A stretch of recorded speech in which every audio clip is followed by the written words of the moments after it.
Hi everyone, welcome to the Literary Gladiators channel. I'm Josh. I'm Tori. And we are engaging in another play discussion. Tori and I buddy read two plays, and the second of which is Teenage Dick by Mike Liu. And Teenage Dick is a retelling of Richard III. It was my cat Tito's favorite book that he read in 2019, as per the video. And Teenage Dick particularly follows a Richard Gloucester who has cerebral palsy. It's in the high school setting. He is the secretary of his class and is planning to make a run for president. His competitors include the current president, Eddie Ivy, who is the all-around football player, quarterback. They're stereotypes of all of the people that you would think that they would be. They would be. Yes, everybody So in he's here the is a jock stereotype.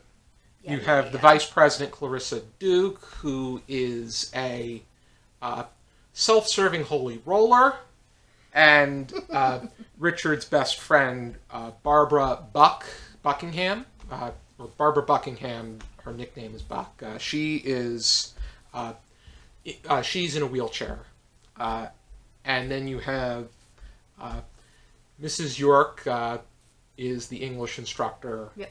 And the other characters, Anne Margaret, who was Eddie's girlfriend, and but yet Richard uses her as a somewhat of a token piece in his efforts to become president.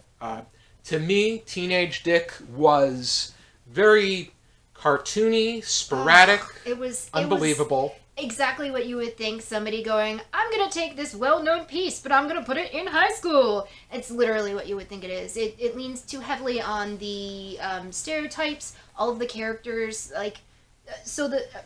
Richard is an antagonistic protagonist, and it's the type of person that you feel like you need to root for his demise, but there's no other pro-force that, there's no good, or there's no, other individual in this play that I liked enough to root for. So the whole entire thing was just a strain to get through. In a way, I felt this.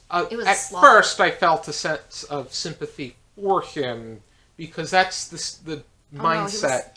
His character was just so. It was the meta of I know I'm this character, and it was too. Self-indulgent in the way that he was. There was nothing about the character that made me want to sympathize for him. I knew I was supposed to, and the way that he's written, it makes you I know that you know that we both know we're supposed to sympathize for this person, and I just couldn't get there. I think the one thing that this book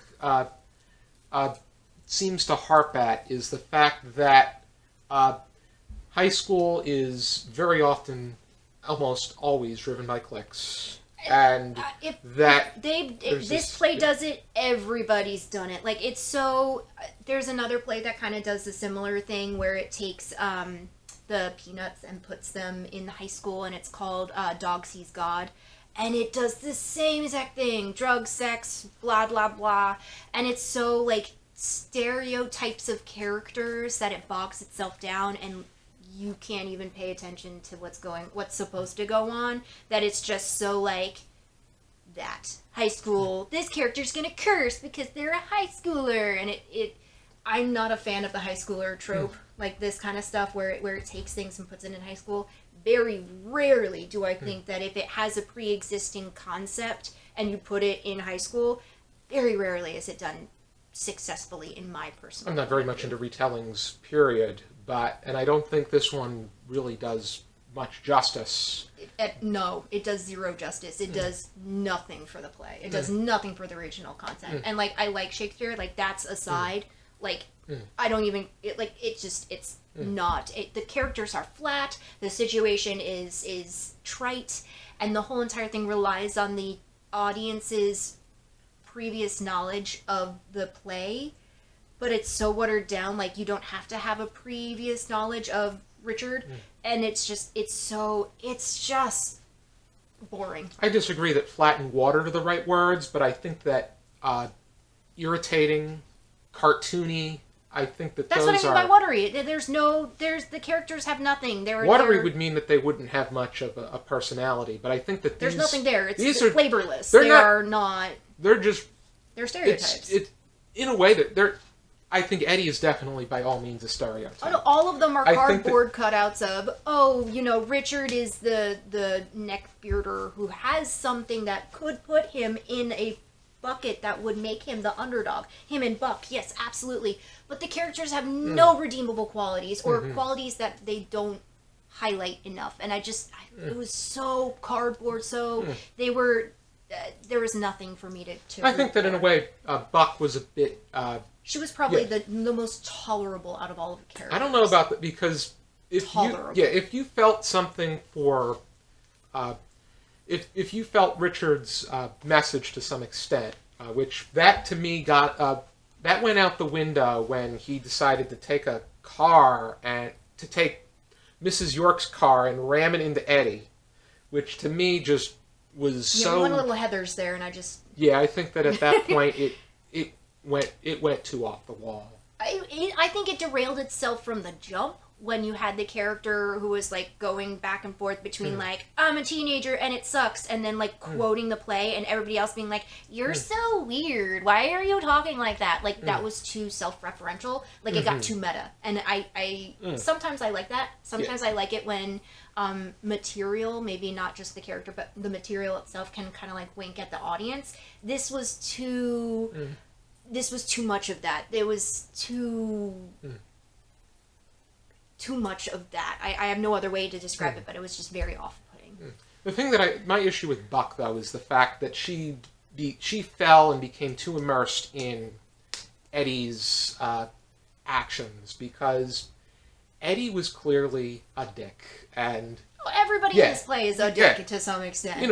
To an extent, but she fell for the fact that he lifted her up during a football game in celebration. Yeah, because everybody wants to feel included, and so she felt like for once I'm not the target of the butt end of a joke. On one hand, yes, but on the other hand, he may have also did this to... Oh, it did. His motivation aside, to bring attention to look himself. At that. Because everybody loves somebody who does charity, but like she for once felt like she wasn't, like I said, the butt end of a joke. So like it's understandable why she would feel a little bit of that sway.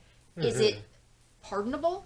No, it's unfortunate, but like the character's action is kind of justified, and that's the only justifiable action in the entire play, without it being like it's a high schooler, they do this, like I was not a fan of it. Like I said, this was probably one of the hardest things to get through. Period. End of the story, because it was just so like I'm taking this and I'm reimagining it, but high school. I'm not a fan of it. Well, Ray, how would you rate it? 0 to 5, half star permitted?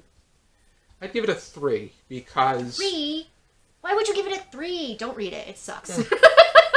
Don't touch it. Don't come near it. I didn't... Read the original play. I thought... I'd like to read the original play myself. It's way better. I know that Joseph Brodsky suggested 4 Shakespeare plays that he feels that everybody should read in order to have an intelligent conversation. But with Teenage Dick, I thought this was so... The characters were so unbelievable that it was... Their stereotypes. That it was just very... It was too all over the place, besides itself. This is what I mean by watery. The characters were watery. You look at the characters in the original play, and they're complex, and they have, like I said, he is the villain, and you want to root for his demise. But there are some human points to him where you're like, oh, okay, fine. But that gives you the ability to find someone else to root for, and that's how Shakespeare does excellent writing. These characters in this play were these watered-down, stupefied versions of the characters that you pulled these like weird stereotypical traits from, and it wasn't. They didn't breathe. There was no breath in them like the original characters. I wouldn't say. I think it was.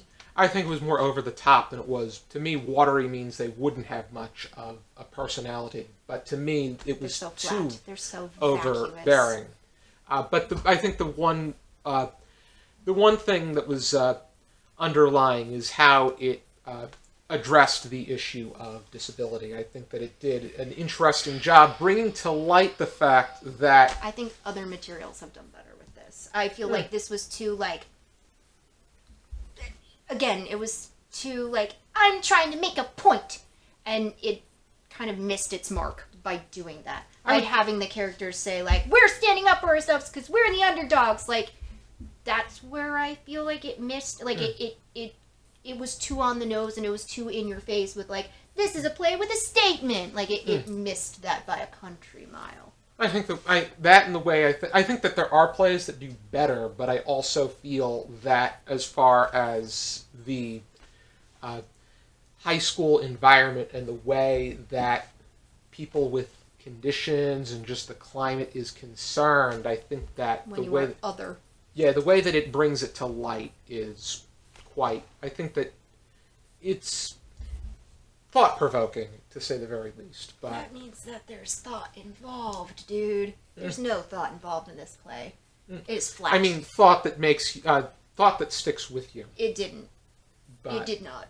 There was no thought into these characters. The only thought that was in them was, like, let's reinvent this one character and put it in a stereotype equivalent. And that's what there was no thought in this. No thought.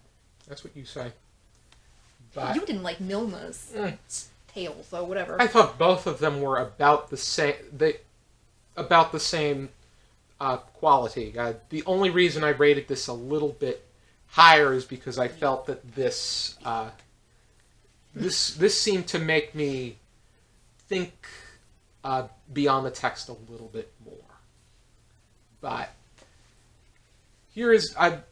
but funny enough, I think that Milma's Tale would be more tolerable to watch. This one would be like a bunch of minions running around the stage. I did competitive acting in high school, and that literally felt like I was in a high school production in the worst way possible. And they were written that way. So if a character is written that way, like, it can only get, like, worse from there. That's my personal opinion. Like, I know these people, and I've seen these things, and I've seen those characters try to be put on a stage, and they deflate. There's nothing there. There is nothing in this play. There's nothing new. There's nothing... It's the same play, it's just reinvented in a Mike and Ike flavored, chalky... It's not good. It's not good. I did not like it. That's where you stand. Here is a copy of Teenage Dick by Mike Liu. If you're interested in checking it out, you can find this on Dramatist Play Service as well. Thank you for tuning into this video. I hope you check out some more videos from our channel, and for now, keep reading. Just don't do that.